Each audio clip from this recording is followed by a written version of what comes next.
Hi guys, hope you had a good 3-day weekend. I wanted to take a second to explain this iReady assessment that you're getting ready to take. We're taking it as a full building. Everyone's taking it, whether you have a math or an English class right now, because you might need a math or English class and you might be in one next month or in October or in January. So we want to get everyone tested. That way we only are going to have to take this once, twice, maybe 3 times a year, but we're hoping just at the beginning and at the end to see where you've grown.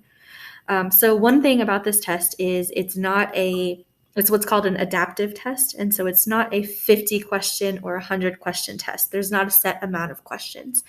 Basically, what it will do is it has a bank of questions and it throws a bunch of questions at you. And if you get it right, it gives you a more challenging question. If you get the answer wrong, it gives you some more on that level. If you continue getting these here in this level incorrect, and then it'll give you an easier question. And what it really does is it tries to find exactly which skills you're killing it at, whether it's in math or English and reading, and which skills you need a little more practice on. And that's really the purpose of this assessment that the district has purchased us and asked us to implement.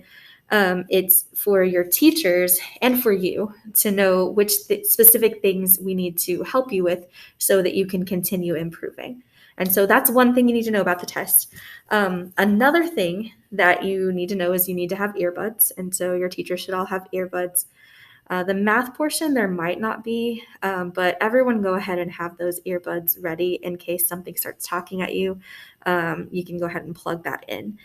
The reading portion, I think there definitely is a listening portion that you will need those earbuds for. So make sure you've got those. Another thing you might need to know. Okay. So one thing that we really do kind of want to stress is, whereas with an EOC test or MAP testing that you may have done before, and you want to sit there for a long time if you don't know the answer and try to figure it out and try to write some notes. With this test, you don't want to do that. Again, it's trying to know what you do and don't know. And so try your best. Don't rush through it. We can tell if you rush through it, it gives us a little hand signal. So don't rush through this test because we really want to know what you actually know. But if you get to a question that's really challenging and you don't understand how to answer it, go ahead and just take a guess and move on to the next question, because they have a bank again that they pull from, and they will give you plenty more chances to answer questions that are around that subject or that topic. So don't stick on any one question for a long time, and don't stress yourself out. This is just your opportunity to show us what you do know, and then kind of tell us, like in an assessment, like what you don't know yet. And it's okay if you don't know it, because that's what we're here for, to fill in those places where you need some more practice. Let me look at my notes because I want to make sure and address everything we talked about. If you've done evaluate, this isn't going to be like that. We're not going to take tests every month or every 3 weeks. We're not going to do that to you. This really shouldn't be a huge change for JSC at all, except that we're implementing a test, and it will give your teachers a little more information about you, to again continue being individualizing how we address things and help you guys out. I think that is probably it. Now I will tell you about the schedule.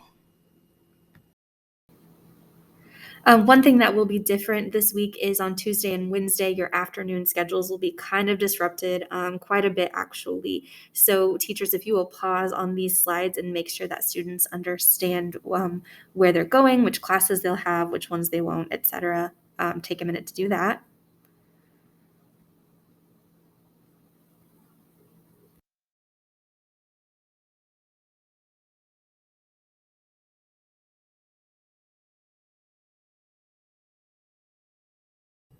And then these next few slides are screenshots from the student perspective of iReady that should show the students how to get to iReady and how to get to take that assessment through Clever. Play that when you're ready to start the assessment.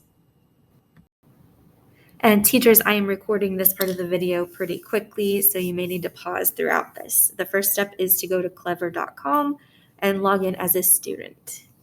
Next, if they haven't logged in before this way, they might have to find Neosho High School, find their school.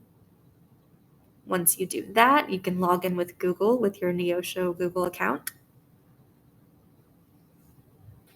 And then under apps for Neosho School District, you will want to find the cube that says iReady.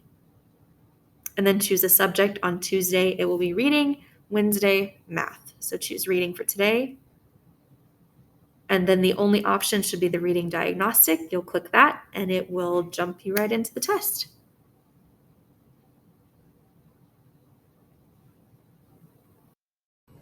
Okay, one last thing before you jump into that test and start. Remember that everyone's going to take a little bit different time on this, as you do with all tests and assessments. Make sure that when you finish, you have something to draw or write or read, something that's going to keep you focused on something that's not going to distract other people or make them feel like they have to rush through it because they're not done yet. Other than that, we will receive your scores right away. It won't be like DESE and your EOC and MAP tests where you never know how you do. Your teachers will receive those right away, but we're going to forget those for a while. We have about a week and we're going to look at that data. We may talk to you about it later, but take it, put it out of your mind, and go about the rest of your day. All right. I think that's it. Thanks for your patience, guys. Appreciate it.